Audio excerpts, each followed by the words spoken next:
आपने बताया था, खरगोन जिले से हम आए हैं। और सबसे पहले तो मैं उन महान देवतुल्य जो समाज के लिए लड़ते रहें और माझी संघर्ष के लिए उन्होंने नींव रखी है, मैं उनको श्रद्धांजलि देना चाहूँगा।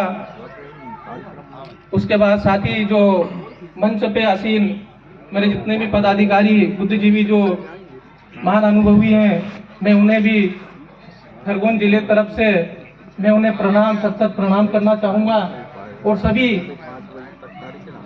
साथ आए हुए जो बैठे मेरे भाई लोग, और हो सका कि मैं सभी उम्र में कम आपसे हूँ, आपके बच्चे के समान हूँ, और किसी प्रकार से भी गलती हो तो मुझे माफ कर दीजिएगा। और साथ ही हमारे जो कार्यक्रम होता है उसमें संत महात्माओं की जब उपस्थिति हो जाती है तो लड़ाई अधूरी नहीं रहती है, वो लगभग पूर्ण हो जाती है। और नहीं होती है तो उनके आशीर्वाद से और भगवान निषादराज भगवान राम की कृपा से वो पूर्ण हो जाती है।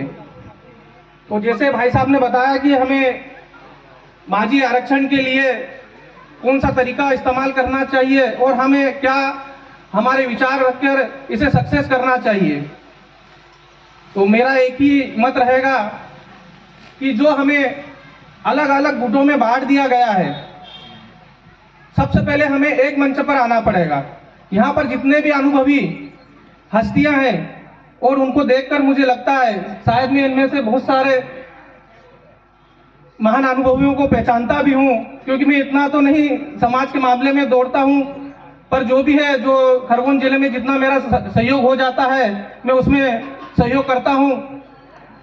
तो आप लोगों की जो विशाल मेहनत और आपसे जो मेरी चर्चा हुई थी उनके माध्यम से लग रहा है मुझे कि वो दिन दूर नहीं है कि हमें हमारा अधिकार हमें दिया जाएगा, और नहीं भी दिया जाएगा तो उसके लिए भी हमारे पास में और आप लोगों के विचार में ये चीजें आ चुकी है और कन्फर्म आप लोगों ने तय कर चुकी है, या तो छीन के लेंगे या सत्ता को गिरा कर लेंगे।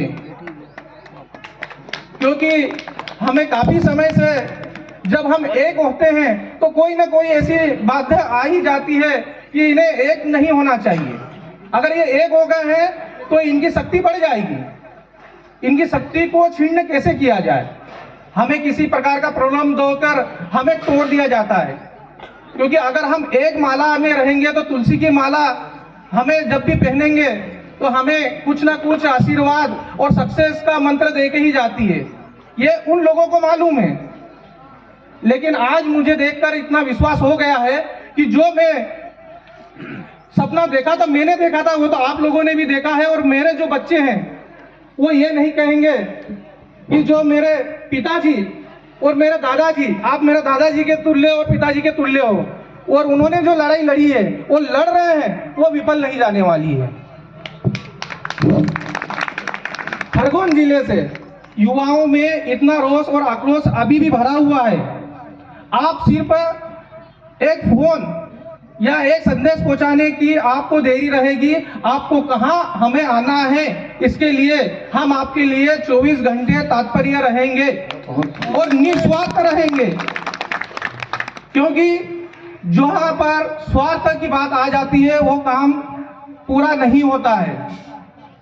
और मैं एक छोटा सा सिर्फ आपको एक मेरे तरफ से पर्सनली एक सभी भाइयों को एक निवेदन करना चाहूंगा कि सभी जिलों से जो हमारे बीच पधारे हुए हैं महान अनुभवी हैं, उनसे मेरा एक निवेदन है कि एक कमेटी ऐसी तैयार की जाए कि जैसे खरगोन जिले के आसपास के जितने एक दो जिले जो 3 जिले आ जाए, वो उनको उनके मार्गदर्शन में उनको डायरेक्शन करें। क्योंकि खरगोन जिले में इस चीज की चर्चा नहीं के बराबर में होती जा रही है। अभी बीच में अभी आए थे हमारे नोरिया साहब जी आए थे, महेश जी केवट जी भी आए थे, उनको ओंकारेश्वर दर्शन भी कराया था। तो ये चीजें क्या है कि कुछ समय के बाद में गतिविधियां होती रहेगी तो ये चीज उनके नॉलेज में आती रहेगी कि हमें क्या करना है, हमारा लक्ष्य क्या है। हमें अभी हमारा लक्ष्य नहीं बताया गया है, तो यह लक्ष्य हमें आपको बताना है और हमारा मार्गदर्शन करना है। हमारा फुल सपोर्ट रहेगा। जय माझी, जय निषाद राय।